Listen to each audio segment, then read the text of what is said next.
The Arizona Territory in the late 1880s was a place where survival mattered more than justice. Endless deserts stretched beneath a blazing sun, while lonely mountains hid both desperate settlers and dangerous men. Among every campfire tale, one name echoed louder than the rest: Cole Turner. Ranchers called him a ruthless outlaw, lawmen hunted him without mercy, and bounty posters bearing his face hung in nearly every frontier town.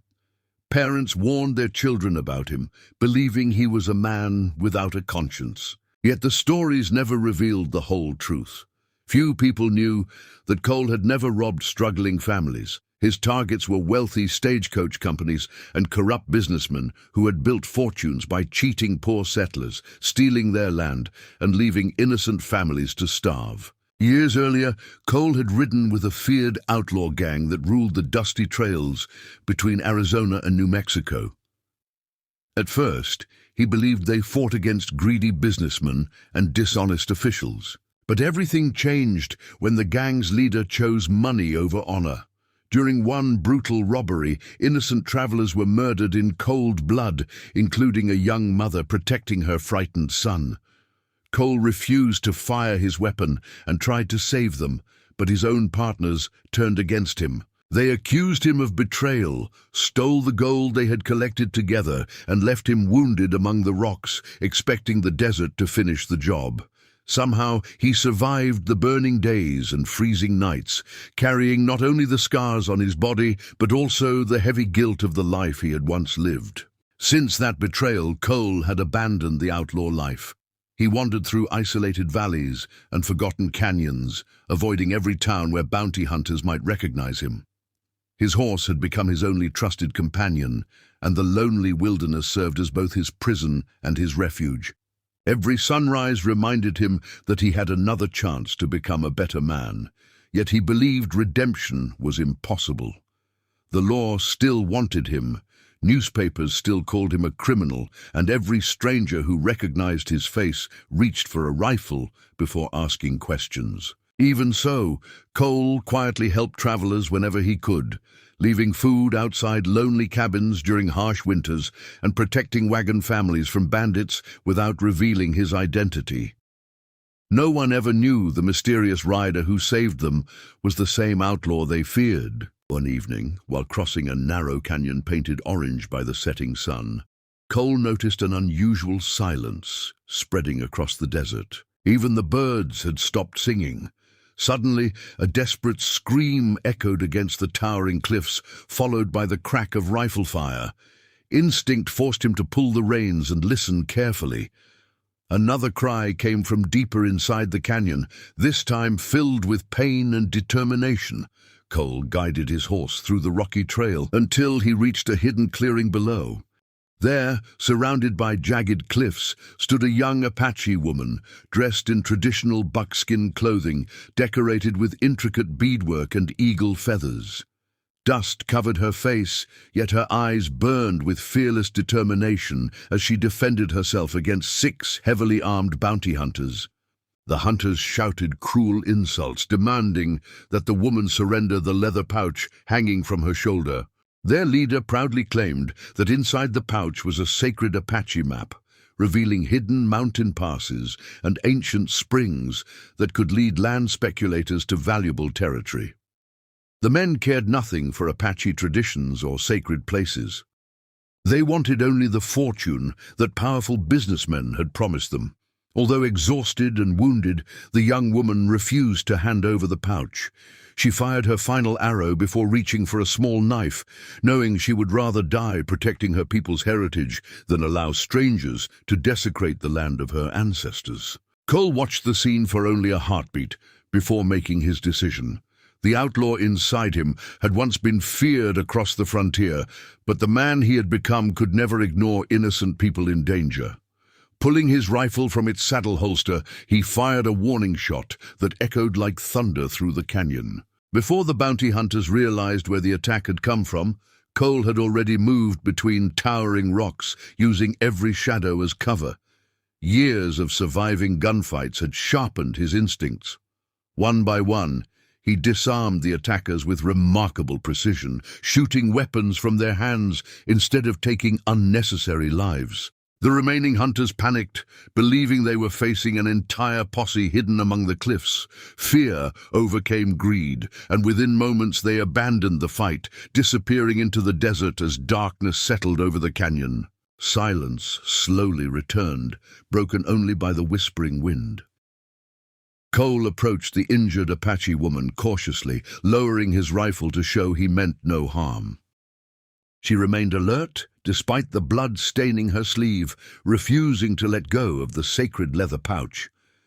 After a long moment, she introduced herself as Ayana, daughter of a respected Apache elder. She thanked the mysterious stranger for saving her life, but studied his weathered face with curiosity. Something about his eyes suggested years of regret rather than cruelty. As the last rays of sunlight disappeared beyond the distant mountains, neither of them realized that this unexpected meeting would unite two completely different worlds and begin a legend the American frontier would remember for generations. Cole lifted the exhausted Ayana onto his horse and guided the animal through winding desert trails beneath a sky filled with stars. Every movement caused pain in her wounded shoulder, yet she refused to let the sacred leather pouch out of her sight. As they rode deeper into the mountains, hidden Apache scouts silently followed from the cliffs above. Cole noticed them, but kept his hands away from his weapons, knowing that one wrong move could end his life. Before dawn, they reached a secluded Apache village surrounded by ancient cottonwood trees and towering red rocks. Warriors quickly surrounded the stranger, aiming bows and rifles at the former outlaw while protecting Ayana. The village elders gathered in a large ceremonial circle as the morning sun bathed the valley in golden light. Cole expected to be tied up or driven away because of his reputation, but Ayana stepped forward despite her injuries and told everyone exactly what had happened in the canyon. She explained how the bounty hunters had been hired by corrupt land speculators who wanted the sacred map so they could seize Apache Springs, hunting grounds, and burial sites. She spoke of how Cole had risked his own life without asking for money or reward, using his skill only to protect an innocent woman and the honor of her people. The elders listened in complete silence, studying the stranger whose face had once appeared on wanted posters across the frontier. After a long discussion, the oldest elder stood and revealed an ancient tradition that had nearly been forgotten. According to Apache custom, when a warrior from outside the tribe willingly sacrificed everything to protect the sacred bloodline and the ancestral land, the woman whose life had been saved could freely choose him as her sacred husband. The choice belonged to her alone, and no elder could force it. Ayana slowly approached Cole with an eagle feather necklace woven by her grandmother many years before. Looking into his eyes without fear, she placed it around his neck.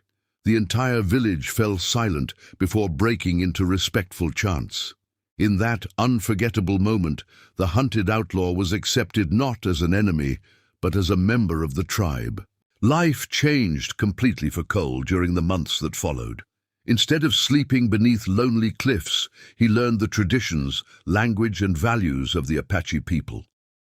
The elders taught him that true strength came not from taking lives, but from protecting them. He helped repair homes, cared for horses, hunted only what the village needed, and trained young warriors in frontier survival and defensive shooting. Ayana stood beside him through every challenge, and together they built a life based on trust rather than fear. For the first time since his youth, Cole felt that he belonged somewhere. The guilt that had haunted him for years slowly faded as every good deed replaced another painful memory from his outlaw past. Peace did not last forever. The same wealthy land speculators returned with hired gunmen, determined to capture the sacred valley after learning that their bounty hunters had failed. They arrived with rifles, wagons, and explosives, believing the Apache village would surrender without a fight. Instead, Cole organized the village's defense using his knowledge of frontier tactics. Hidden among the rocks and narrow mountain passes, the Apache warriors outsmarted the invaders at every turn. Rather than seeking revenge, Cole ordered his fighters to drive the attackers away, without unnecessary bloodshed whenever possible. After suffering heavy losses and realizing they could never conquer the valley, the land thieves abandoned their plan and disappeared from the territory forever. Years later, travelers crossing Arizona territory still shared stories around their campfires about the legendary guardian of the frontier. Some remembered him as the feared outlaw whose name once terrified lawmen. Others knew him as the brave man who had saved an Apache woman and earned the respect of an entire nation. Children grew up hearing how courage, honor, and compassion had transformed a hunted criminal into a protector of the innocent. Long after Cole Turner and Ayana were gone, the eagle feather necklace remained a treasured symbol of their extraordinary bond. Their story reminded generations that a person's past does not have to define their future, and that redemption is earned through sacrifice, loyalty, and love. The outlaw who once wandered the desert alone was remembered forever as the sacred husband, whose greatest victory was not won with a gun, but with the goodness of his heart.